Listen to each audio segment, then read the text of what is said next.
බුද්ධාභිවන්දන සකල සත සසරින් මුද සමන්තා චක්කවාලේසු අත්‍රා ගච්ඡන්තු දේවතා සද්ධම්මං මුනි රාජස් සුනන්තු සග්ග මොක්ඛදං ධම්මස්සවන කාලෝ අයං බදන්තා ධම්මස්සවන කාලෝ අයං බදන්තා ධම්මස්සවන කාලෝ අයං බදන්තා නමෝ තස්ස භගවතෝ අරහතෝ සම්මා සම්බුද්දස්ස නමෝ තස්ස භගවතෝ අරහතෝ සම්මා සම්බුද්දස්ස නමෝ තස්ස භගවතෝ අරහතෝ සම්මා සම්බුද්දස්ස ජිනේ කදරියං දානේන තීති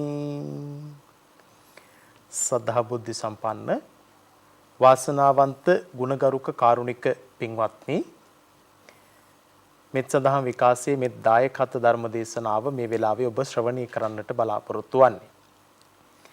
මේ පැයට නියමිත දායකත්ව ධර්මානුශාසනාව සඳහා දායකත්වයේ ගෙන කටයුතු කරන පින්වතුන් පිළිබඳව සිහිපත් කරලා අනුශාසනාව සිද්ධ කරන්නට බලාපොරොත්තු වෙනවා. අද දවසේ මේ ධර්මානුශාසනාවේ දායකත්වයේ ගෙන කටයුතු කරන්නට යෙදෙන්නේ ඇහැලියගොඩ ඈරුපොළ නැදුරන පදිංචි මංගලිකා නැදුරන මහත්මිය විසින් විශේෂයෙන් බලාපොරොත්තු වෙනවා එතුමිය මීට වසර 2කට පෙර මිය ගිය විජිතා ධර්මපාලනී නැදුරන මහත්මියට ආදරණීය සොහොයුරියට පින් අනුමෝදන් කරන්නට බලාපොරොත්තු වෙනවා. සෙනවිරත්න බණ්ඩාර නැදුරන ආදරණීය පියතුමාට, ඥානවතී පතිරාජ ආදරණීය මෑණියන්ට, ගාමිණී කමලාසන සොහොයුරට, හේවා චන්ද්‍රානි සොහොයුරියට මේ කියන සියලු දෙනාටම පුණ්‍යානුමෝදනා සිද්ධ කිරීම සඳහා ඇහැලියගොඩ ආරුපොළ නැදුරන පදිංචි මංගලිකා නැදුරන මහත්මිය අද දවසේදී දායකත්වයේ දරාගෙන කටයුතු කරනවා. ඒ නිසා විශේෂයෙන් ආදරණීය සොයුරිය වසර 2කට මත්තෙන් මිය ගිය විජිතා ධර්මපාලනී නැදුරන මහත්මියට, ඒ වගේම මිය පරලොව ගිය සෙනවිරත්න බණ්ඩාර නැදුරන පියතුමා, ඥානවතී පතිරාජ මෑණියන්, ගාමිණී කමලාසන සොයුරා, හේවා චන්ද්‍රානි සොහොයුරිය ඇතුළු කොටගෙන සියලු දෙනාටම මේ පින් අනුමෝදන් වෙත්වා. පරලෝ ජීවිතයේ සාර්ථක වෙත්වා. උතුම් නිවනෙන් සැනසීම සාක්ෂාත් කර ගැනීමට මේ මියගිය සියලු දෙනාටම මේ පින් හේතු වාසනා වේවා කියලා සාදු කියලා ප්‍රාර්ථනා කරමු. ඒ වගේම මංගලිකා නැදුරන මහත්මිය ඇතුළු කොටගෙන පවුලේ හැම දිනාටම මේ පින්කම් සඳහා නිතින්ම ආශිර්වාද කරන්නේ හැම සියලු දෙනාටමත් විශේෂයෙන්ම හැම දිනම ආරක්ෂා වෙත්තා ජීවිත වාසනාවන්ත කර ගැනීමට හැකියාව ශක්තිය ලැබේවා. තුනුරුවන්ගේ ආශිර්වාද බලය ලැබිලා හැම දිනාටම සෝදායක ජීවිත කාලයක් ගත කිරීමට මේ සියලු කුසල් හැකියාව ශක්තිය ලැබේවා, හේතු වාසනා වේවා කියලා සාදු කියලා අපි ප්‍රාර්ථනා කරමු. පින්වත්නි, කෙනෙක් මේ ගියාට පස්සේ මේ ගිය පුජ්‍යලිය සිහිපත් කරලා පුණ්‍යානුමෝදනා සිද්ධ කරන එක තාමත් වටින කියන පින්කම. ඒ පින්කම තමයි මංගලිකා නැදුරන මහත්මිය ඇතුළු කොටගෙන මේ සියලු දෙනාම සිද්ධ කරන්නට යෙදෙන්නේ. නිසා ඒ පින් අනුමෝදන් කරගෙන අපි නමින් මේ ගියා වූ සියලු මේ ගිය ඥාතීන්ද සිහිපත් කරගෙන මේ සද්ධර්ම දේශනාවේ ආනිසංස බලය ආශිර්වාද බලයෙන් ඒ හැම දිනාගෙම සියලු ප්‍රාර්ථනා බලාපොරොත්තු සිද්ධ වේවා කියන පුදුම් ප්‍රාර්ථනාව හදවතේ ඇති කරගෙන මේ පින්කම අපි සිද්ධ කරමු. මෙත් සදහම් විකාශයේ ප්‍රධාන අනුශාසක පූජ්‍යපාද ගලිගමුවේ ඥානදීප පඬිත හාමුදුරන් වහන්සේ නිරන්තරයෙන්ම මේ නාලිකාව ඔස්සේ මේ උතුම් සද්ධර්ම දේශනාවන් ශ්‍රවණය කරන්නට ඔබට ඉඩ හසර ලබා දීලා තියෙනවා. ඒ වගේම ඒ සියලු පුණ්‍ය කටයුතු වලට අවකාශය සලසා දීලා තිබෙනවා. නිසා උන්වහන්සේටත් අපි පුණ්‍ය අනුමෝදනා සිද්ධ කරමින් සද්ධර්ම දේශනාව සිද්ධ කරමු.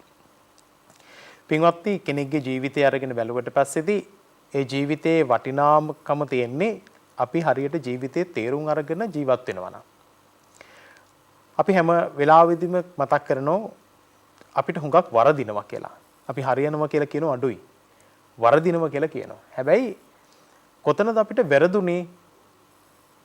කොතනද අපි වරද්ද ගත්තේ කියන දේ ධර්මය තුලින් තමයි අපිට හොයාගන්නට පුළුවන්කම ලැබෙන්නේ. සමහර වැරදීම් හරියෑම් වෙන්න පුළුවන්. සමහර හරියෑම් වැරදීම් වෙන්නත් පුළුවන්කම තියෙනවා.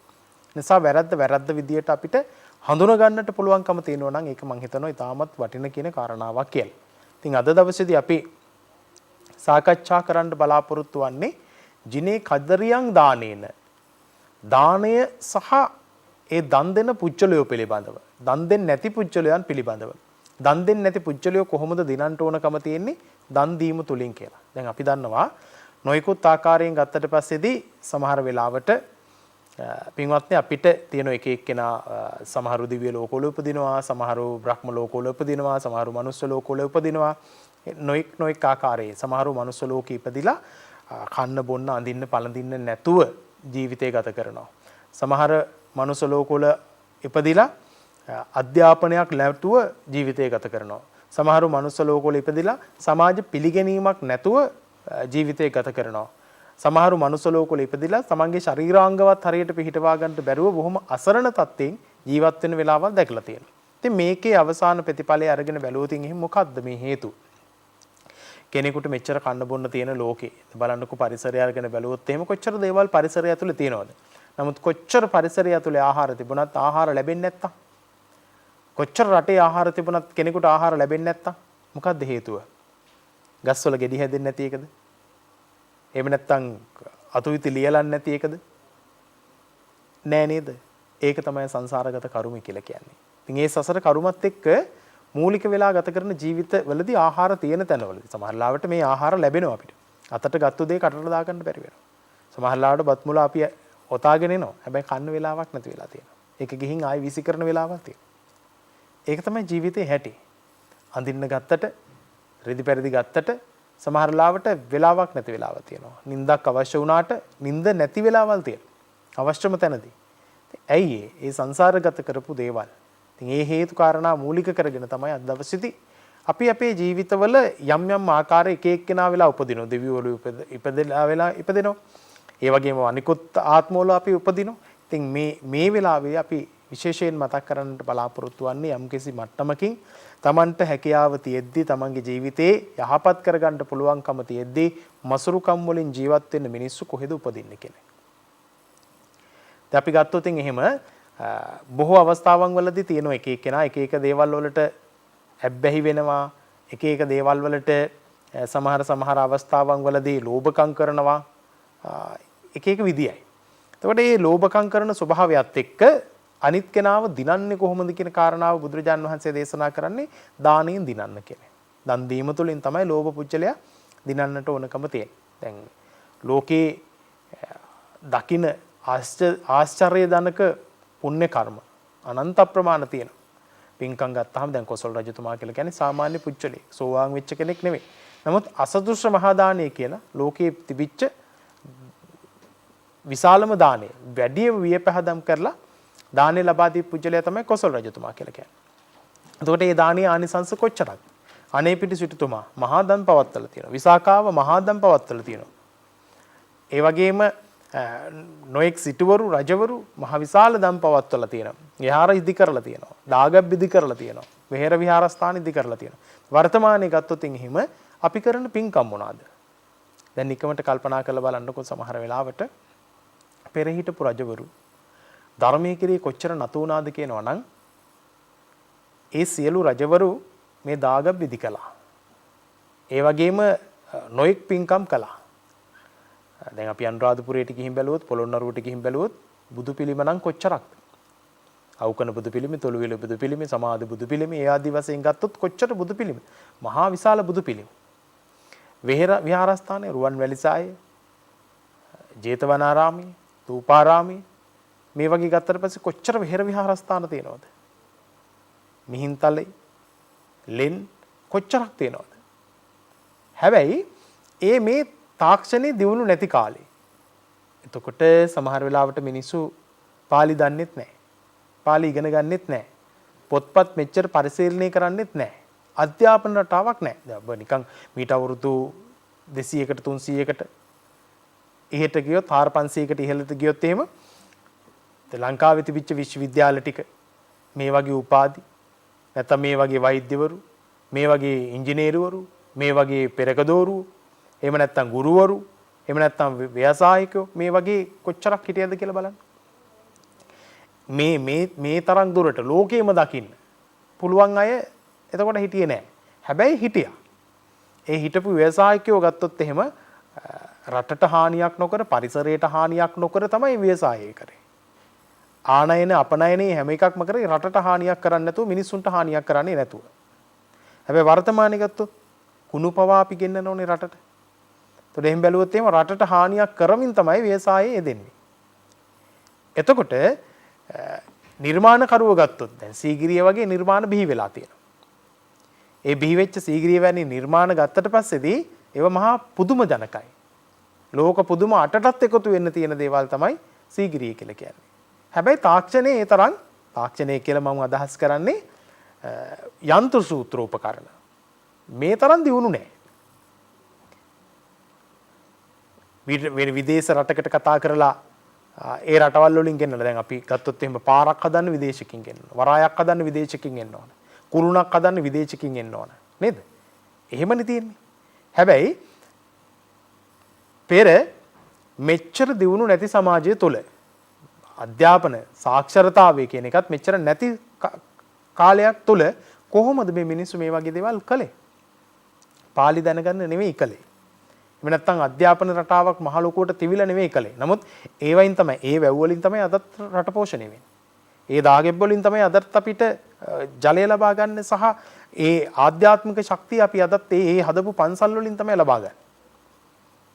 එතකොට බලන්න කොච්චරක්ද දැන් වර්තමානයේ ওই තාක්ෂණයේ ඔච්චර දියුණුයි. මුදල ඒ තරම් දියුණුයි. මුගෝණ තරම් මුදල් තියෙනවා. හැබැයි හදපු විහෙර විහාරස්ථාන අතේ ඇඟිලි ගන්න. බිහි වෙච්ච රජවරු කරපු විහෙර විහාරස්ථාන ගන්න. එතකොට දැන් වලාකුළු සංගঠনයක් සිද්ධ කරගන්න අනුරාධපුරය වගේ ප්‍රදේශයක ජේතවනාරාමය, රුවන්වැලි සෑය, තූපාරාමය, ඒ වගේ විශාල චෛත්‍ය, අබේගිරිය මේ වගේ විශාල දාගෙප් ඇදලා ඒ අනුව ඒ කඳු තුනක් වගේ හරියට ඒ තුන. ඒ මැද්ද වලාකුළු සංගঠনයක් සිද්ධ වුණාට පස්සේ ජලය වැටෙනවා. ඒ ජලය ඔක්කොම තිසා වැවට යනවා. තිසා වැවෙන් සම්පූර්ණම අර ගමයි පන්සලයි වැවයි දාගබයි කියන සංකල්පය මත සම්පූර්ණ රට ස්වයං පෝෂිත කරා. ඒ පළාත ස්වයං පෝෂිත කළා. නමුත් වර්තමානයේ අපිට මෙච්චර දේවල් තියෙද්දිත් අපිට එක වැවක් හදාගන්න බැරි වෙනකොට අපිට හරි එක දැන් අපි බක්කුල සෑය ගත්තොත් දැන් මේ හදනෝ සෑය බක්කුල සෑය ඉදි වෙනවා. ඊට ඇරුණාට පස්සේදී තව පොඩි පොඩි සෑයවල් ටිකක් ඇති වුණාට පස්සේදී අර විශාල සෑයවල් නිර්මාණය කරන්න මිනිසුන්ට ඇයි බැරි? ඒකට කරන පින්කම් මොනවද මිනිස්සු? එතකොට අන්න එතන තමයි කියන්නේ අපි කරන පින්කම් එක්ක සමහර මසුරු කණුත් තියෙනවා.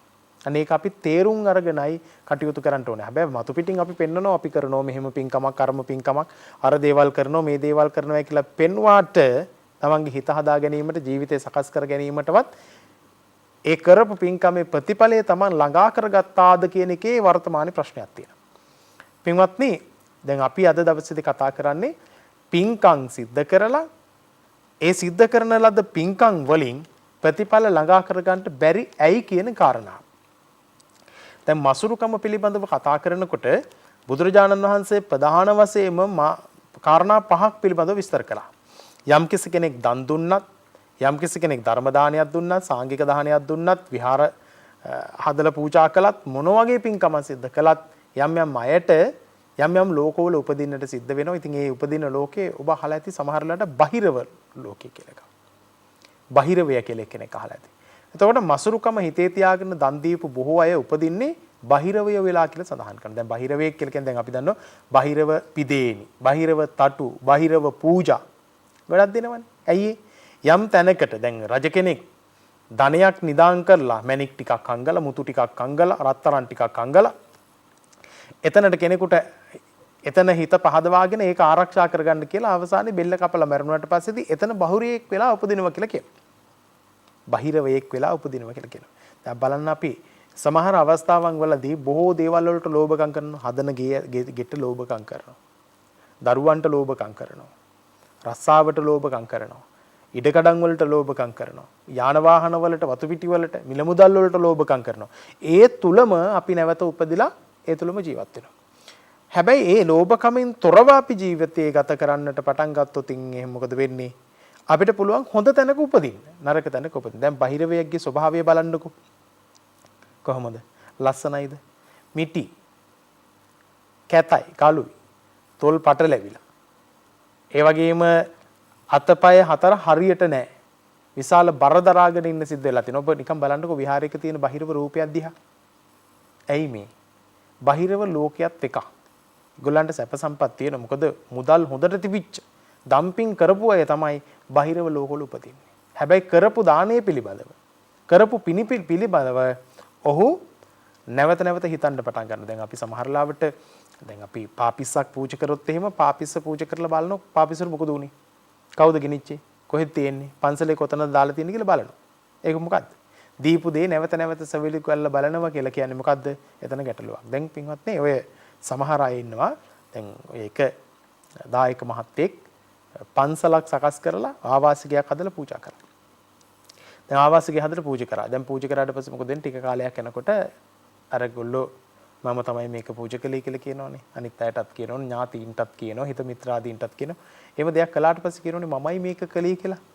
එහෙම කරනවා. ඊට පස්සේ ටික දවසක් යනකොට ඒක පූජා කරලා අවසන්. හැබැයි ඒ ආවාසිකය ඇතුළට තමන් අකමැති කෙනෙක් ආවොත් එහෙම මොකද වෙන්නේ? තරහයි. මං හදපු එකට එන්න බෑ කියලා හිතනවා. අන්න දැන් පූජා කරපු එකට නැවත මොකද උනේ? ආයි තමන් ළඟට අරගෙන තියෙනවා. තමන් ළඟට අරගෙන තියෙනවා. එතකොට ඒක ගැටලුවක් එනවා. එතකොට සමහරවිට ඒක ඇතුළට එන මිනිස්සු ගැන තරහින්, ඒක ඇතුළට එන මිනිස්සු ගැන වෛරයෙන්, ඒක ඇතුළට එන මිනිස්සු ගැන ක්‍රෝධයෙන්, ස්වාමීන් වහන්සේලා පිළිබඳවත් ක්‍රෝධයෙන්, තරහින්, වෛරයෙන් ඉවත් වෙනවා. මං හදපු එක ඇතුළේ මේක මෙහිමයි මෙහිමයි කියලා හිතනවා. දැන් බලන්න දුන්නට ඇතෑරලා නෙවෙයි දීලා තියෙන්නේ. අන්න ඒකටම ආසාවෙන් සමහර වෙලාවට මරණයටපත් වෙනවා. ඒ මරණයට පස්සේ ඒ ආවාසය ඇතුළෙම නැවත ඉපදෙන්නට පුළුවන්කම තියෙනවා. ඒ ගේ ඇතුළෙම නැවත ඉපදෙන්නට පුළුවන්කම තියෙනවා. එතකොට එතෙන්ට එන අයට අර විදියට අර බහිරවේක් වෙලා උපදිනවා කියලා කියන්නේ බහිරවය වගේ කියලා කියනකොට එහෙමනේ පින් තියෙනවා තමයි. නමුත් පින් තිබුණට වැඩක් නැහැ. නිතර තරහෙන්, ක්‍රෝධයෙන්, වෛරයෙන් තමයි ජීවත් වෙලා ඉන්නේ. හොඳ හිතක් තියාගෙන ජීවත් වෙන්නට පුළුවන් කමක් නැහැ. ඒ නිසා පින්වතුනි කරන පින්කම්ම පිළිබඳව හොඳට කල්පනා කරලා හිතලා වැඩ කටයුතු කරන්න ඕන කියලා තමයි ශාන්තිනායකයන්න් වහන්සේ අපිට දේශනා කරලා තියෙන්නේ. අපි බුදුදහමට අනුවනේ ජීවිතය ගත කරන්නේ. මේ ගත කරන ජීවිතේ අපි මසුරුකම කියන එක ගත්තොත් එහෙම සමහර ලෝභකම් තියෙනවා. දැන් එක රජ කෙනෙක් හිටියා මේ රජතුමාට හිටියා පිය රජතුමා මරණාසන්න මොහොතේ තමන්ගේ මල්ලි සහෝදරයෝ දෙන්නෙක් හිටියා. මේ හිටපු සහෝදරයෝ දෙන්නගෙන් අයියා මෙයාට කිසිම ආසාවක් තිබුණේ අර රජකම පිළිබඳව.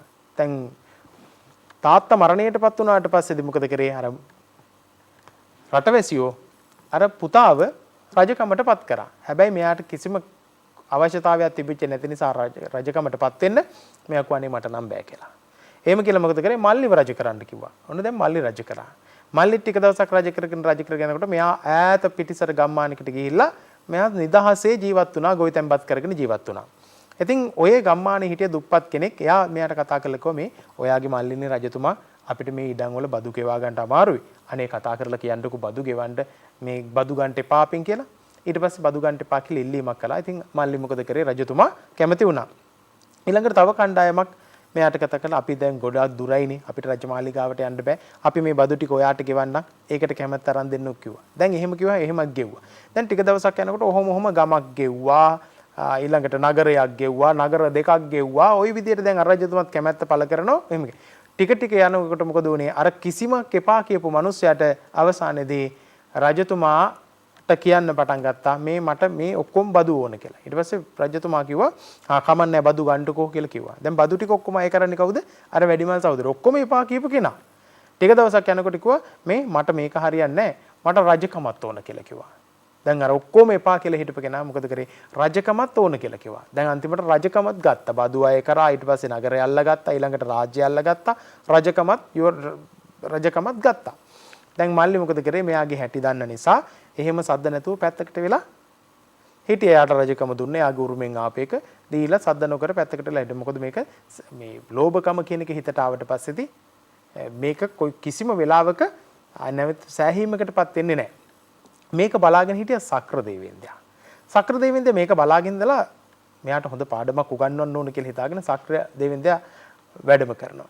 වැඩම කරලා රජතුමාට කියනවා එක මිනිස්සෙක්ගේ වේශයක් මවාගෙන එනවා.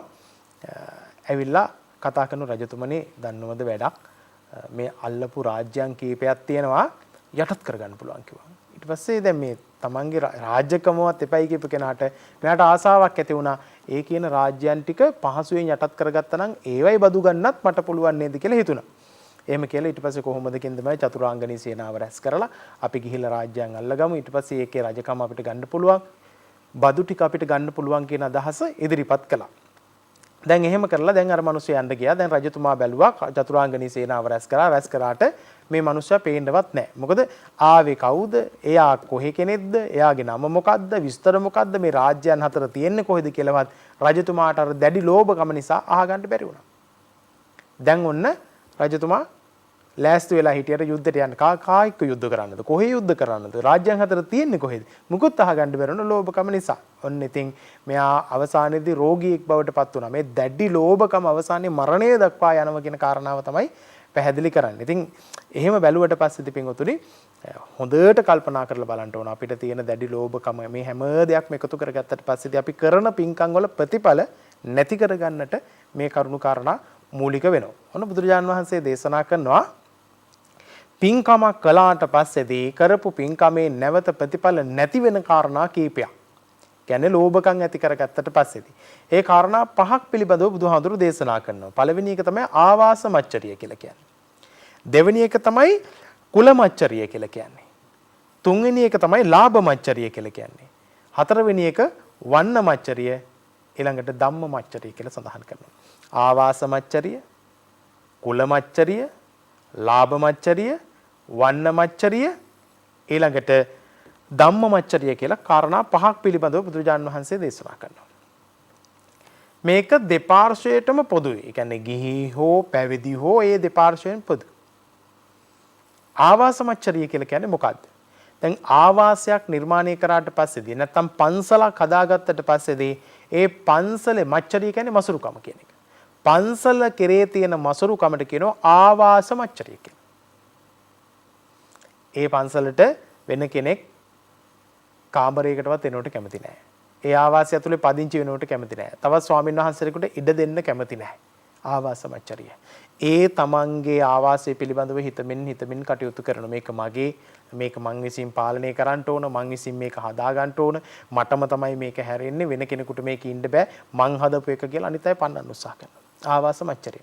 ඒ වගේ කෙනෙක් කොච්චර ලොකු ගෙයක් හදලා පූජා කරත්, ආවාසයක් හදලා පූජා කරත් වැඩක් වෙන්නේ නැහැ. මොකද ඒ ආවාසය අත්තරින් නැතුව ඒ ආවාසය තුළම කටයුතු කරමින් ජීවත් වෙන නිසා ඔහු ඒකට බැඳිලා ඉන්නවා. මසුරු වෙලා ඉන්නවා. ඒක නිවනට හේතුවක් නෙවෙයි. අනේ පින්කමක් කළා. දැන් අනේ පිටිසුතුමා මමයි පූජා කළේ කී හිටියනම් ජේතවනාරාම පූජා කරපු එකේ ආනිසංස ගන්න බෑ. එතුමා පූජා කළා වගේම පූජාවට සාදුකාර දීපු අය දිව්‍ය ලෝකෙ ඉපදුණා. එතකොට යම් කිසි පින්කමක් අපි සිද්ධ කරනකොට සිද්ධ කරන්න ඕනේ පින්වතුනි මටත් ඒක බලාගෙන ඉන්න අයටත් එතෙන්ට එන අයටත් පිනක් කරගන්න පුළුවන් වෙන ආකාරයට සතුටක් හිතේ ඇති වෙන සතුටනේ පින කියලා කියන්නේ. සතුටක් හිතේ අපි දානයක් දෙනවා නම් ඒ දානි දෙන්න ඕනකම තියෙන්නේ මටත් පිනක් කරගන්න වගේම අන් අයටත් පිනක් කුසලයක් කරගන්න. එහෙම නැත්නම් ඒක දීලා වැඩක් වෙන්නේ නැහැ. මොකද ඒ කරපු පූජාවේ ආනිසංසය අපි හැමෝටම යන්නට ඕන. දැන් අද වර්තමානයේ අපේ තියෙන තනියෙන් බෝධි පූජාව තනියෙන්, බුද්ධ පූජාව තනියෙන්, බණ කියවන්නේ තනියෙන් නේද? ඒ වගේ ගාක් දේවල් තියෙනවා අපේ මච්චරිය. මසුරුකම පින්කම් වලට යොමු කරගෙන තියෙනවා. ආවාස මච්චරිය කියලා කියන්නේ එහෙමයි. ස්වාමින් වහන්සේ කෙනෙක් වුණොත් ඒ ස්වාමින් වහන්සේ තමන්ගේ ඒ ආවාසෙටම මසුරුකම් දක්වමින් ඉඳලා ආයේ මරණයෙන් මත්තේ ඒකෙම උපදින. එක්ක බහිරෙක් වෙලා උපදිනවා, එක්ක ප්‍රේතෙක් වෙලා උපදිනවා. ආවාස මච්චරිය. ඊළඟට දෙවෙනි කාරණාව තමයි කුල මච්චරිය. කුල මච්චරිය තමන්ගේ කුලේ. දැන් සමහරලාට දැන් අපි කියන නිකායවල් බෙදාගෙන තියෙනවනේ නේද? බුදුරජාණන් වහන්සේ මේ කුල ભેදේ ප්‍රතික්ෂේප කළා. නම් සමහරලාට නම් වලින් නිකායවල් නිකායවල් ભેද හදාගෙන තියෙනවා. කුල ભેද හදාගෙන තියෙනවා. අර නිකාය අර ගොල්ලෝ මහාන වෙන්නේ, මේ නිකාය මේගොල්ලෝ මහාන වෙන්නේ. ඒ පන්සල් වලට මේගොල්ලෝ යන්න හොඳ නැහැ. මේ පන්සල් වලට ඒගොල්ලෝ යන්න හොඳ නැහැ. තමන්ගේ පන්සලට යනක දායකයෝ වෙන පන්සලකට යන්න හොඳ නැහැ. කොච්චරක්ද බලන්නකෝ. කොච්චරක් බලන්න. ඉතින් එහෙමනේ නේද? දැන් සීල සුවාරණේ කොච්චර භික්ෂුන් වහන්සේලා, ගිලන් භික්ෂුන් වහන්සේලා වැඩ ඉන්නවද? ගලිගම හඳුරු වචනයක්වත් කියනවද? ඕනම කෙනෙකුට ඇවිල්ලා ගිලන් භික්ෂු මධ්‍යස්ථානයේ වැඩ ඉන්න පුළුවන්කම තියෙනවා. ප්‍රතිකාර ගන්න පුළුවන්කම තියෙනවා. ජීවත් වෙන්න පුළුවන්කම තියෙනවා. නේද? ආවාස මච්චරියක් උන්වහන්සේගේ නෑනේ. නිසා සිව් දිගින් වඩින මහා සංඝරත්නයට පූජා කළාට පස්සේදී බොහොම සතුටින් අනේ මං හදපු තැන ඇවිල්ලා වැඩ ඉන්නව නේද කියලා සතුටු වෙනවා. ඒ සතුටු වෙන්න මොකද වෙන්නේ? දෙවිවරු ආශිර්වාද කරනවා. දෙවිවරු ආශිර්වාද කරනවා. කුලමච්චරිය කියලා කියන්නේ කුලය පිළිබඳව හිතන්නේ නැහැ. ඒ නිසා මොන නිකායෙන් වුණා. දැන් මෙත් සදහම් විකාශයට හැම නිකායකින්ම මෙහෙල බණ කියනවා. ආරණ්‍ය හාමුදුරුවරුද, ගමේ හාමුදුරුවරුද, නගරේ හාමුදුරුවරුද නේද? අරනිකායේ හාමුදුරුවෝද, මේනිකායේ හාමුදුරුවෝ, සූරු පොරවන අයද, ඒකාංශද පොරවන මේ සියලුම එහි බඹ තියෙන හාමුදුරුවෝද, එහි බඹ ගාන හාමුදුරුවෝ සියලුම ස්වාමීන් වහන්සේලා ඇහිලා මොන නිකායක වුණත් මෙත්සදා විකාශයේ ධර්ම දේශනාවල් කරනවානේ. එතකොට අනිත් අය බෙදාගෙන ගන්නේ නැහනේ අර නිකාය බණ මේ නිකාය බණ කියලා ගන්න නැහැ. මෙත්සදහම් විකාශයේ නේද ආයකත් ධර්ම දේශනා. ඒ බුදු බණ, ඒ බුදුරජාණන් වහන්සේ කොටස් කරලා බෙදුවේ නැහැ. නිසා කුලමච්චරිය. හැබැයි යම් කිසි දෙයක් කරන්න ගිහිලා මේ අපේ කුලේ කට්ටියට විතරයි මේ නාලිකාව තියෙන්නේ. අපේ කුලේ අය විතරයි මේ ධර්ම දේශනා කරන්න පුළුවන්කම තියෙන්නේ. අපේ කුලේ අය විතරයි මේ බණ අහන්න පුළුවන්කම තියෙන්නේ. අපේ කුලේ අයට ඇරෙන්න මේ බණ පේන්න බෑ කාටවත්. FB එකකින්වත් දාන්න බෑ මේ බණ. අපේ කුලේ අයට විතරයි කියලා හිතුවනම් එහෙම මෙත්සදහම් විකාශයට මෙහෙම පුළුවන්ද? බෑනේ නේ. ඒ නිසා කුලමච්චරිය කියන එක නැති වෙන්න ඕන. කුලමච්චරිය කියන එක නෑ. ඕන කෙනෙක් බණ අහන්න. ඇත්තිතරම් බණ අහන්න. ඕන කෙනෙක් ධර්මයේ ප්‍රචාරය කරන්න. කොච්චරනම් ස්වාමීන් වහන්සේලා මේ මෙත්සදහම් විකාශ මේ නාලිකාවේ මේ ටීවී නාලිකාවේ කොච්චර ස්වාමීන් වහන්සේලා බණ දේශනා කරනවද? ධර්ම සාකච්ඡා කරනවද? ඖෂධ පූජාවන් සිද්ධ කරනවද? සෑ වන්දනාවන් සිද්ධ කරනවද? කොච්චර ගලිගමේ හාමුදුරු විතරක් නෙවෙයිනේ. උන්වහන්සේ කොච්චර අවස්ථාව දීලා තියෙනවද බලන්නකෝ නේද? කුලමච්චරියක් නෑ උන්වහන්සේගේ. කුලමච්චරිය කියන එක අපිට තියෙන්න හොඳ නැහැ. ඊළඟට බුදුරජාණන් වහන්සේ දේශනා කරන ලාභමච්චරිය. ලාභමච්චරිය. ලාභයේ සඳහා ධර්මයේ දේශනා කිරීම, ලාභයේ සඳහා මේ වැඩ කටයුතු සිද්ධ කිරීම, ලාභයේ සඳහා මිනිසුන් ආශ්‍රය කිරීම, ලාභයේ සඳහා දායකත්වය ආශ්‍රය කිරීම, දායකයෝ ආශ්‍රය කරන ලාභ තියෙන මිනිහත් එක්ක හැමදාම hina වෙලා ඉන්නෝ, නැති බැරි මිනිහත් එක්ක කතා බහ කරන්නෙත් නැහැ. වැන්දට සුවපත් වේවා කියලා කියන්නෙත් නැහැ. එහෙමනම් වැඩක් නැහැ. නම් හැමෝටම පොදු වෙන්න ඕනනේ. හැමෝටම පොදු කාරණාවක් වෙන්න ඕන. ලාභය ගැන ලෝභකමක් ඇති කරගත්තොත් මේ කිසි දෙයක් කරන්න පුළුවන් කමක් නැහැ. ප්‍රතිඵල ළඟා කරගන්නටම පුළුවන් කමක් නැහැ. අපි දන් දෙන්නේ මෙහිමයි. අපිට දෙයක් ලැබෙන හින්දා තමයි අපි දෙන්නේ. දැන් වර්තමානයේ දන් දෙනකොට බලන්නකො ඒකනේ වෙලා තියෙන්නේ. නේද? මියගේ ඥාතිවරු සිහි කරලා දන් දුන්නොත් ඒ හේතුව මත පමණයි දන් දෙන්නේ. නැත්තම් දන් දෙනවා කියලා කියන්නේ දානීය කියන්නේ සාංගික දානීය පමණක් නෙවෙයි නේද? ධර්ම දානීය, සම දානීය, අභය දානීය කොච්චරක් තියෙනවද දාන කියන ඒවා? කොච්චරක් දාන තියෙනවද නේද? සෞඛ්‍ය පැත්තෙන් ගත්තත්, ආර්ථිකයේ පැත්තෙන් ගත්තත්, ආහාරමය පැත්තෙන් ගත්තත් මොනතරම්නම් ඊළඟට අපේ පරිසරයේ පැත්තෙන් ගත්තත් දානයක්නේ. සතුන්ගේ පැත්තෙන් ගත්තත් දානේ අභය දානේ. දැන් අභය භූමි කියලා තියෙනවා නේද? අභය දාන කියලා තියෙනවා. සතුන්ට ජීවිත දානය ලබා දෙන එක. ලෙඩෙකුට සලකන එක. කොච්චරක් දානමය කුසල කර්ම කරගන්නට පුළුවන්කම තියෙනවා. ඉතින් ඒ පින්කම් අපි කරගන්නට ඕන. ඒවා ලාභතකා නෙවෙයි සිද්ධ කරන්නේ. ළඟට වර්ණමච්චරිය. වර්ණය පිළිබඳව තියෙන මසුරුකම. එයා ලස්සනයි, මෙයා කැතයි නේද? සුදු නම් ලස්සනයි, කළු නම් කැතයි. එහෙම නැති මුගලන් හාමුදුරුවොත් කැත වෙන්න එපා. එහෙම එකක් නැහැ. නිසා යම් කිසි කෙනෙක් වර්ණය පිළිබඳව හිතලා කටයුතු කරන්න ගියොත් එහෙම වර්ණමච්චරිය. ඒ පාට අනුව, පෙනුම අනුව අපි යමක් කරන්න ගියොත් ඒක අසාර්ථක වෙනවා. ඊළඟට ධම්මමච්චරිය. එතකොට ධර්ම දේශනාවල් කරන්න ගියාට පස්සේ නේද? දැන් බුදුරජාණන් වහන්සේ නත්ති ආචරියෝ මුට්ටි කියලා කිව්වේ. කිසියම් ගුරු මුෂ්ටියක් පවත්ත ගත්තේ නැහැ. ඒ සියලුම කරුණු කාරණා බුදුරජාණන් වහන්සේ දේශනා කළා හැමෝටම. මහණනි මෙහිමයි. මහණනි මෙහිමයි. මෙහෙම කළොත් මෙහෙම වෙනවා. මෙහෙම කළොත් මෙහෙම වෙනවා. නේද? ඒක නිසා දැන් සමහරු කැමති නැහැ. ධර්මයේ වුණත් ප්‍රචාරය වෙනවට කැමති නැහැ. තමන් දන්න බණ කතාවක් තව කෙනෙක් කියනවට කැමති නැහැ. රැස්වීමකට වුණත් තමන් ස්වාමීන් වහන්සේ කෙනෙක් අඬ ගහගෙන යන්න කැමති නැහැ. මොකද අරයා ඉස්සරහට යයි කියලා බයට. ඉතින් එහිම මසුරුකම තියාගෙන මහානකම කළත් වැඩක් වෙන්නේ නැහැ. මසුරුකම තියාගෙන මහානකම කළත් ඒක වැඩක් වෙන්නේ නැහැ. ඒ නිසා ඒක මසුරුකම. ඒ නිසා ධර්මයේ උනත් ප්‍රචාරය කරනකොට විවෘත කරන්න ඕන අවශ්‍යතාවය තියෙනවා. දැන් දන්න කියන කරුණු කාරණා පැහැදිලි කරනකොට දැන් මේ සදහම් විකාශය ඔස්සේ ධර්මයේ පැහැදිලි කරනකොට ඕන කෙනෙක් මේ ධර්මය අහන්න. ඕන කෙනෙක් මේ ධර්මයේ තේරුම් ගන්න. හැම ධර්ම කරුණක්ම ස්වාමීන් වහන්සේලා වැඩම කරලා කොච්චරනම් ධර්ම කරුණු හංගන්න නැතුව ඒ ධර්ම කරුණු ලබා දෙනවා. අපි ඒවා හංගගෙන තව කෙනෙක් මේක කියයි කියලා බයට. දැන් පානදුරේ අරිය ධම්ම හාමුදුරුවෝ බෝධි පූජා කවි කියවනේ. ඒ බෝධි පූජා කවි ටික කී දෙනෙක් නම් ස්වාමීන් වහන්සේලා අද දේශනා කරනවද? කොච්චරනම් දේශනා කරනවද? සෝම හාමුදුරුවන්ගේ ශෛලියෙන් කොච්චරනම් ධර්මයේ දේශනා කරනවද? මේ ගලිගමේ හාමුදුරුවෝ වගේ ස්වාමීන් වහන්සේලා කොච්චරනම් ධර්ම දේශනාවන් සිද්ධ කරනවද? ඒවා බලාගෙන ඊට යටින් වැඩ ඉන්න ස්වාමීන් වහන්සේලා ඒ ධර්ම කරුණු කාරණා අරගෙන ඒ ධර්ම කාරණා ඔස්සේ කොච්චර මිනිස්සුන්ට බණ කියනවද? ධම්මමච්චරිය. මසුරුකමක් නැතුව ඒ ධර්මයේ ප්‍රචාරය කරනකොට ධර්මයේ බෙදා දෙනකොට තමන් ඉගෙනගත්තු තමන් පාඩම් කරගත්තු දහම් පුස්තකයක් තමන් විවෘත කරලා තියෙනකොට දැන් ගොඩක් වෙලාවට පන්සල් වල වැඩිපුර තියෙන්නේ ත්‍රිපිටකයේ පොත් වහන්සේලා මහා ලොකුවට ඉහලින් ඔළුව උඩ තියාගෙන වඩම්මනවා. පෙරහැර කරගෙන වඩම්මනවා. මහා වියදම් කරගෙන ලක්ෂ ගණන් වියදම් කරගෙන මිනිසුන් මේ දානපතියන් මේ විහාරස්ථාන වලට ওই ත්‍රිපිටකයේ පොත් ලැබෙනවා. ඊට පස්සේ මොකද කරන්නේ? අල්මාරිය දාලා, කබඩ් එකේ දාලා ආයේ එළියටවත් ගන්න නැහැ. යතුරක්වත් පැත්ත පළාතකවත් ගන්නෙ නැහැ. පොඩි හාමුදුරු කෙනෙකුට පොතක් බලන්නවත් දෙන්නේ නැහැ.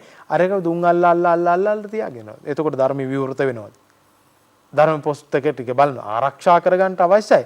නමුත් ත්‍රිපිටකය කියලා කියන්නේ කබඩ් වල දාගෙන ඉන්න ඕන එකක් නෙවෙයි. ත්‍රිපිටකය කියලා කියන්නේ මේ කබඩ් වල දාගෙන දුන් අල්ලා එහෙම ඉන්න ඕන එකක් නෙවෙයි. ත්‍රිපිටකය කියන්නේ කියවන්න ඕන එකක්.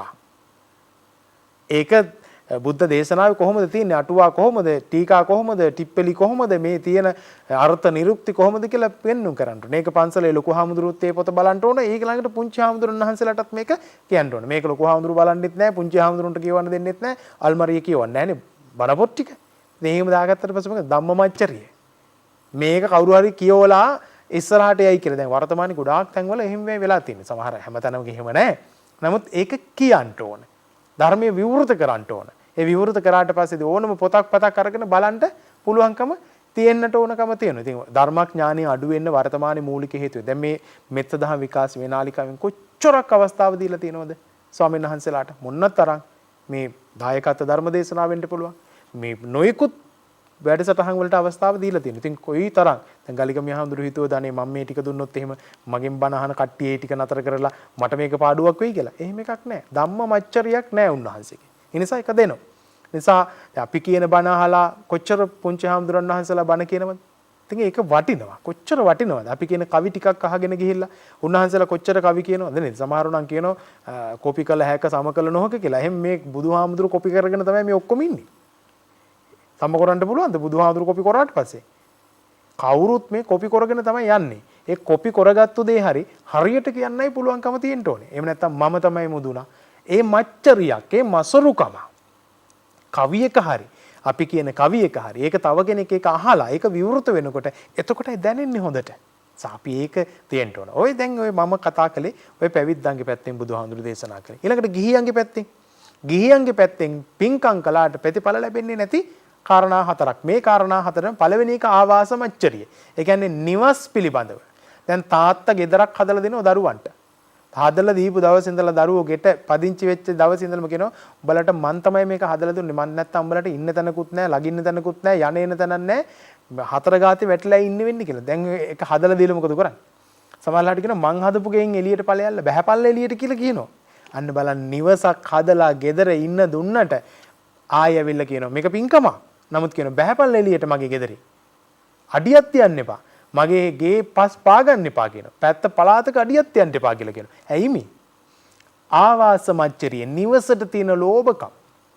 ඒ නිවසට ලෝභකම් ඇති කරගන්න පටන් ගත්තට පස්සේදී එයා කොච්චර අපච්චි වුණත්, එයා කොච්චර අම්මා වුණත් වැඩක් නැහැ. මගේ ඉඩ කඩන් වලින් තමයි මම මේ හදලා දීලා තියෙන්නේ. කොච්චරක ඒ යුතුයකම් ටික නිවසක් හදලා දුන්නා. අඩුමතර සතෙකුට කූඩුවක් හදලා දුන්නත් ඒ සතාවේකින් ගහලා පන්නනවා නම් ආවාස මච්චරියක් තියෙනවා.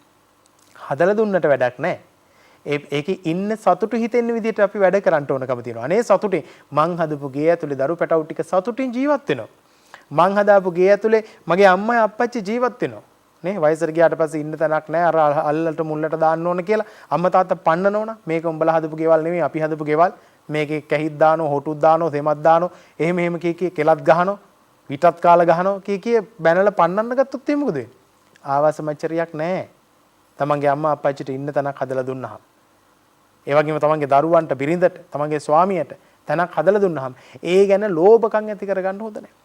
තමන් ලබා දීපු එක පිළිබඳව, තමන් කරපු එක පිළිබඳව ලෝභකම් ඇති කරගන්න හොඳ නැහැ. ඒ නිසා ආවාස මච්චරිය කියලා දෙන අපේ ගෙදරට ඕන කෙනෙකුට වෙන්න පුළුවන්.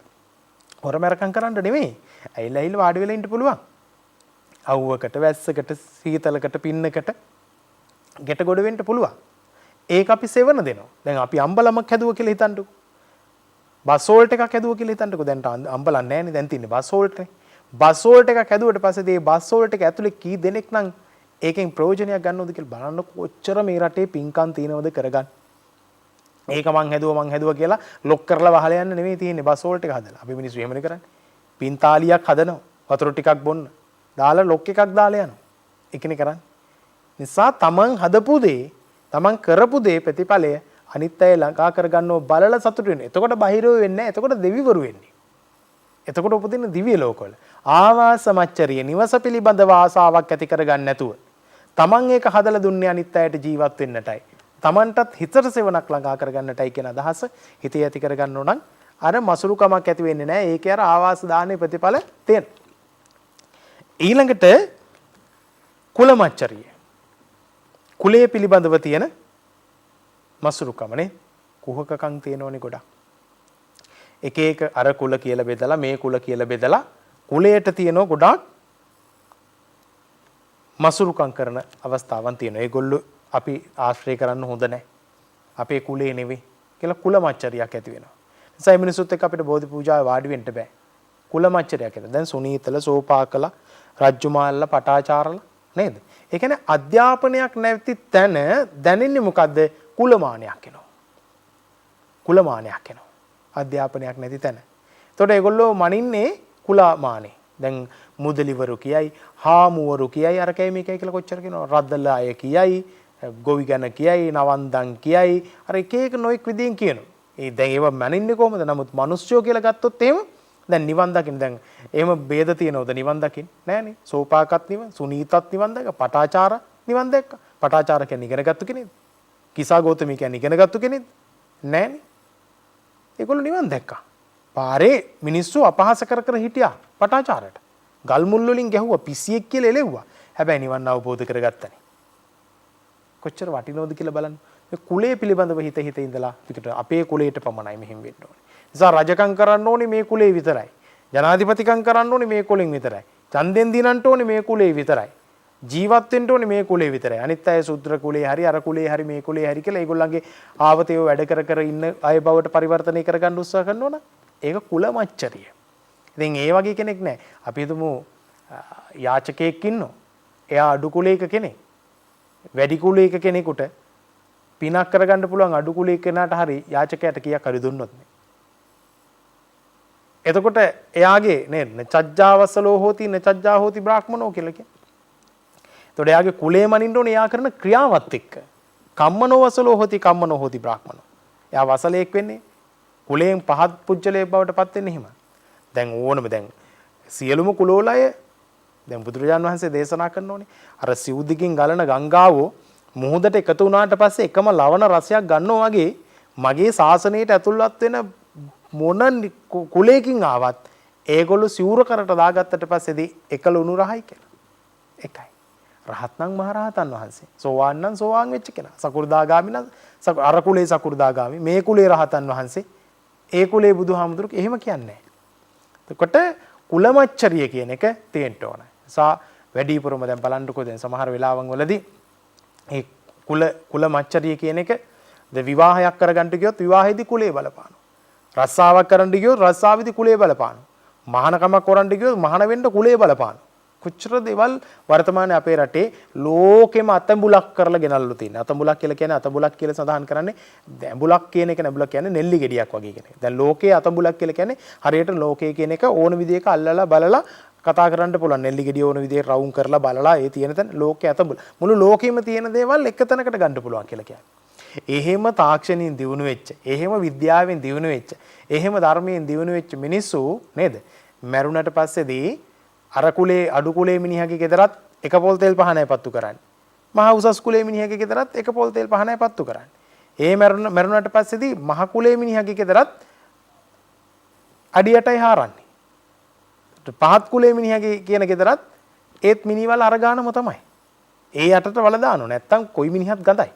නිසා කුලමච්චරිය තියෙන කෙනාට කවදාවත් ජීවිතේ සතුටින් ජීවත් වෙන්න පුළුවන් කමක් නැහැ. ඊළඟට ලාභමච්චරිය. දැන් ලාභමච්චරිය කියලා ගත්තොත් එහෙනම් මොකද්ද ලාභමච්චරිය කියලා කියන්නේ? දැන් අපි යමක් අපිට ලැබුණාට පස්සේදී අපි ලාභය හොයනවා. ලාභය ලබා ගන්න ගියාට පස්සේදී තේරෙන්නේ නැහැ. අම්මා තාත්තට උනත් වංචා කරනවා. ගුරුවරුන්ට වංචා කරනවා. තමන්ගේ දරුවන්ට උනත් වංචා ලාභමච්චරිය. දැන් ඔබ නිකන් හිතන්නකෝ සමහර ලාවට පුසෝපාවක් ගේනවා ගෙදරට. මොකටද ගේන්නේ? පාවිච්චි කරන්නනේ ගේන්නේ. ගෙනාපු දවසේ ඉඳලා පොලිතින් කවරේ දාලා තියෙන්නේ. ඇයි? ලෝභයි. තව කෙනෙක් වාඩි වෙයි කියලා. ඉටි කවරේ යයි කියලා. පාට යයි ලෝභයි. ලෝභ මච්චරිය. ගෙනත් දැම්මට වැඩක් නැහැ පුරුසටිය. කකුල උඩ තියාගෙන හිටියොත් එහෙම තියාගෙන ඉන්න හොඳ නැහැ.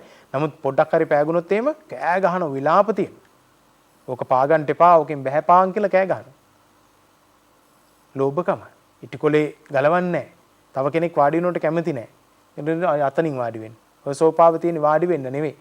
නේද? ඒක උඩ පත්තර ටිකක් හරි මොනවා හරි තියලා වාඩි වෙනවට අන්න ලාභ මච්චරිය. වැඩක් තියනවද? එහෙම නැහැ. Tamanට වාහනයක් තියෙනවනම් ඒ තියෙන වාහනේ දරුවෙකුටවත් අල්ලන්න දෙන්නේ නැහැ. ගේනෝ. ගෙදර පාවිච්චි කිසි කෙනෙකුට දෙන්නේ නැහැ. ඇයි ඒ? කැඩෙයි, ටයර් ගෙවෙයි, එහෙම කියලා නෙවෙයි. ලෝභයි ඒක දෙන්න. එයා ගනී මේක. එයා මොකක් හරි කරගනී මේකෙන්. මොනවා හරි වෙයි එයාට. එහෙම කියන කතාව නෙවෙයි. මේක දෙන්න ලෝභයි. ඒක මට විතරයි වාහනේ. මගේ වාහනේ. මම පාවිච්චි කරන්න ඕන. මම තමයි මේක යන්න ඕනේ. මගේ ළඟට වෙන කවුරුත් මේක යන්න බෑ. ආන්න බලන්නකො. එහෙම ගත්තාම එහෙම දේවලුත් තියෙනවා. එතකොට මේ දැන් සමහර වෙලාවට අධ්‍යාපනයක් කොච්චර අධ්‍යාපනයක් තියෙන මිනිස්සෙක් වුණා බලන්නකො ගෙදර තියෙන තමන්ගේ අතේ තියෙන පිහියක් කටුවක් මිටියක් ගන්නවට කැමති නෑ. මගේ වණන් අල්ලන්නවත් එපා කියලා කියනවා. වෙන කිසි කෙනෙකුට වැඩක් කරගන්න දෙන්නේ නෑ. වාහනේ අල්ලන්නවත් දෙන්නේ නෑ. තමන්ගේ දරුවෝ මට මීට වඩා වටින දෙයක් නෑ. දරුවන්ට වඩා වටින දෙයක් නෑ හාමුදුරනේ කියලා දරුවන්ට අල්ලන්න දෙන්නේ නෑ. ගෙදර තියෙන බඩුවක් මිට්ටුවක් ඒ කිසිදයක් අල්ලන්න දෙන්නේ නැහැ. මල් පෝච්චියක්, මල් ගහ අල්ලන්න දෙන්නේ නැහැ. ඇයි? ලෝභයි. තව කෙනෙකුට මල් ලත්තක් කරනවා ලස්සන මල් ගහක් ඇදිලා තියෙනවා. ඉතින් ওই මල් ලත්තෙන් කෙනෙක් අනේ මටත් දෙන්නකෝ ওই මල් ලතු කෑල්ලක් කියලා කියනවා. දෙන්නේ නැහැ. ඇයි? අපේ ගෙදර ලස්සනට තිබුණාම ඇති ලෝභයි. ලෝභ මච්චරිය. අනේ මේක අරගෙන ගිහිල්ලා තව කෙනෙක් පැල කරගෙන ඒ ගෙදරත් ලස්සන කරොත් කොච්චර වටිනවද? මොකද ඒ මල් පැණි ඒ බඹරුත් බොන. එතකොට මීමැස්සොත් ඒක බොන. එතකොට ඒ පරාගනේ එහෙත් සිද්ධ වෙනවා. එතකොට මීමැසි වනාන්තරයක් වෙනවා. කොච්චර ලස්සනද? ඒ මිනිස්සු සතුටින් ඉන්න උදේ පාන්දර නැගිටිනා අර මල්ලත්තෙන් ගෙනිච්ච මල් අතු කෑල්ලෙන් හැදිච්ච මල දිහා බලාගෙන සතුටු වෙනවා. ගහක ගෙඩියක් හැදුනහම අපි විතරක් නෙවෙයි කන්නේ. ඇයි අපේ ගෙඩි කෑ ගහනවද කියලා අහනවා. කොස් ගෙඩියක් හැදුනා. ඒ නිසා අපි ඒක දීලා කන්න පුරුදු වෙනවා. හැබැයි දෙන්නේ නැහැ වර්තමානයේ. කවර දාලා වහනවා, ගෝණි දාලා වහනවා, පැදුරු දාලා වහනවා, ගස් පිටින් වහනවා, ගාම පිටින් බදු දෙනවා. ලෝභ මච්චරිය. මසුරුකම. මසුරුකම හිතට ආවට පස්සේ ඒ දෙන්න ලෑස්ති වෙන්නේ නැහැ. ඉතින් ලෝභකම් කරනවා. ඒකයි. ඇඳුමක් වුණත් ඒත් එහෙමයි. අඳින්න දෙන්නේ නැහැ. ඒක පැත්තකට විසි කරලා තත පීදාන්න දැම්මත් ප්‍රයෝජනෙට ගන්න දෙන්නේ නැහැ. ඒක තියෙනවා. ඉතින් ඒ වගේ ලෝභකම් කරලා කොච්චර දන් දුන්නත් වැඩක් වෙන්නේ නැහැ. ලෝභ මච්චරියත් එක්ක ජීවිතේ ගොඩාක් ගැටලු ඇති වෙනවා. ඊළඟට බුදුහාමුදුරු දේශනා කරනවා ධම්ම මච්චරිය කියලා. වර්ණ මච්චරිය කියලා. වර්ණ මච්චරිය කියලා කියන්නේ වර්ණය පිළිබඳව තියෙන ලෝභකම. වර්ණය පිළිබඳව තියෙන ලෝභකම. ඔබ හොඳට කල්පනා කරන්නකෝ. දැන් සමහර වෙලාවට කෙනෙක් තව ගමනක් යනකොට කවුරු හරි හම්බෙන්න යනවා කියලා හිතන්නකෝ. ආදරවන්තයෝ ගාව මේ ගොඩක් තියෙනවා. ආදරවන්තයෝ ගාවක් තියෙනවා. Tamanට වඩා ලස්සන කෙනෙක් එක්ක යන්නේ නැහැ නේ. Tamanට වඩා ටිකක් කැත කෙනෙක් එක්ක කරගෙන යනවා. වර්ණ මච්චරිය. මට වඩා එයා ලස්සන වෙනවට කැමති නැහැ. මගේ සෙන්ට් එක පාවිච්චි කරන්න බෑ, මගේ පවුඩර් එක ගන්න බෑ, මගේ ක්‍රීම් එක ගන්න බෑ. ඒක මට විතරයි. ලස්සන වෙනවට කැමති නැහැ. තව කෙනෙක් ලස්සනට අඳිනවට, ලස්සනට කනවට බොනවට, ලස්සනට ජීවත් වෙනවට, ලස්සනට කතා කරනවට කැමති නැහැ. ලස්සන හඬකින් මොන හරි කියනවනම් ආපෝ ඒ මොකක්ද හඬක්ද කියලා අහනවා. දැන් සමහරලාට අම්මයි තාත්තයි බලන්නකෝ. බැරි වෙලා හරි ගෙදර වර්ණනා කරනවනම් තාත්තට වඩා අම්මා වර්ණනා කරොත් මොකද වෙන්නේ? ගෙදර ඉඳලා ඉවරයි. අම්මට වඩා තාත්තව වර්ණනා කරොත් නෑ නෑ මේ පැසසුන් එන්න ඕනේ අම්මටම විතරයි කියලා අම්මා හිතනවා. මට විතරයි. මං විතරයි මේ ටික කළේ. අනේ මම නැත්තම් උඹලා මැරිච්ච තැන් වල පොරවෙන් කපන්න පුළුවන් ගසුත් ඇදලා කියන්නේ. මේ මිනිහා කරපු දෙයක් නෑ කියලා කියන්නේ. එතකොට අම්මට විතරක් ක්‍රෙඩිට් එක එනකොට අම්මට විතරක් පැසසුන් එනකොට අප්පච්චිට දරා ගන්න බෑ. වර්ණනා වහගෙන ඉන්න බෑ.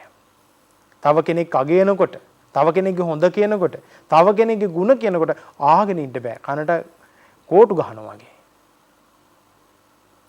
එසා අප්පච්චි ගැන හොඳ කියනකොට, අනිත් අය ගැන හොඳ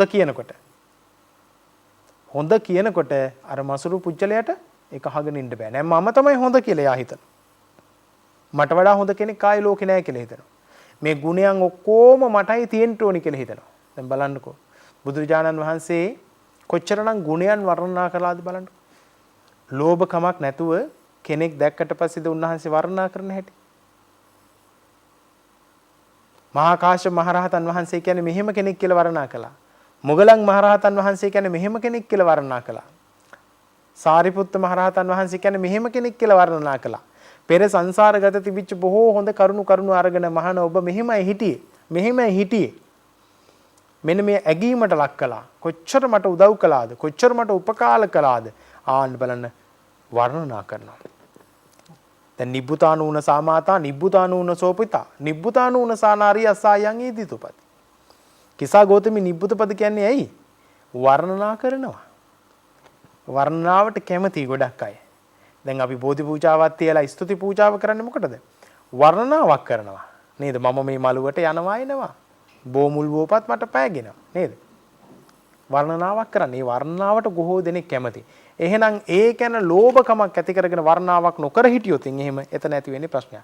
එන්න බලන්න පින්කම් කරලා ආවාස මච්චරිය ඊළඟට කුල මච්චරිය කුලයේ පිළිබඳව තියෙන මසුරුකම ඊළඟට ලාභ මච්චරිය වන්න මච්චරිය ඒ වගේම ධම්ම මච්චරිය කියන කාරණාව ගත්තොත් එහෙම ධම්ම මච්චරිය දහමට යෙදෙනවට කැමති නැහැ. සිල් සමාදන්ගෙන බණක් අහන්න ගියොත් එහෙම කියනවා මේ උන්ට කියන්නේ නැතුව අපි ගිහින් තනියෙන් බලහලෙමු කියලා කියනවා. අර ධර්ම දේශනාව අහන්න මේ කොහේවත් කවුරුවක් කරන පින්කමක් නිසා පව් පුරව ගන්න හැටි.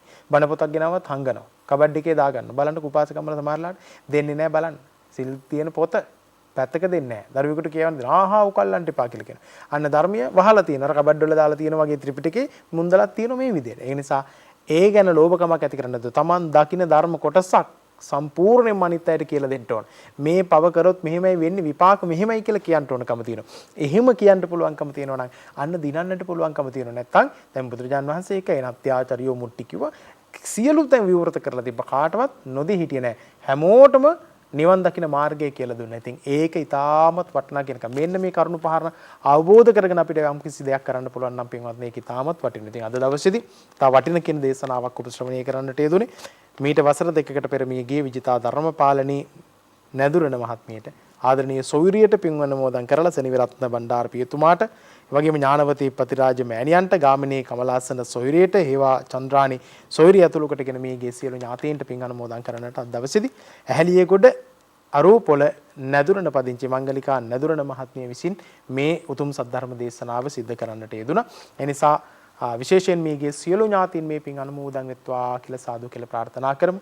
මංගලිකා මහත්මිය ඇතුළු කොටගෙන පවුලේ හැම දිනාටම නිදුක් නිරෝගී වාසනාවන්ත චිර ජීවිත ගත කිරීමට හැකියාව ශක්තිය ලැබේවා. සිතන පතන කරන කියන ප්‍රාර්ථනා කරන හැම කටයුත්තක්ම සර්වපකාරයෙන් සාර්ථකව සිද්ධ කර ගැනීමට හැකියාව ශක්තිය ලැබේවා. මෙත් සදා විකාශයේ කාර්ය මණ්ඩලයේ සෑම සිළු දිනාටමත් මෙත් සදා විකාශය රූපවාහිනී නාලිකාව තුළින් සහ ඒ වගේම විශේෂයෙන් අන්තර්ජාලය ඔස්සේ නරඹමින් මේ සද්ධර්ම දේශනාව සැලෙම කර හැම දිනාටම තුනුරුවන්ගේ ආශිර්වාද බලයේ ශක්තිය ධෛර්ය ලැබේවා කියලා සාදු කියලා ප්‍රාර්ථනා කරමු. හැම දිනාටම තෙරුවන් සරණයි. ආකාසට්ටා ච බුම්මට්ටා දේවානාගා මහිද්දේකා පුඤ්ඤන්තං අනුමෝදිත්වා චිරං රක්칸තු ලෝක සාසනං. ආකාසට්ටා ච බුම්මට්ටා දේවානාගා මහිද්දේකා පුඤ්ඤන්තං අනුමෝදිත්වා චිරං රක්칸තු දේශනං. ආකාසට්ටා ච බුම්මට්ටා දේවානාගා මහිද්దికා පුඤ්ඤන්තං අනුමෝදිත්වා චිරං රක්ඛන්තු තං සදා. හැම දිනාටම තුනුරුවන් සරණයි.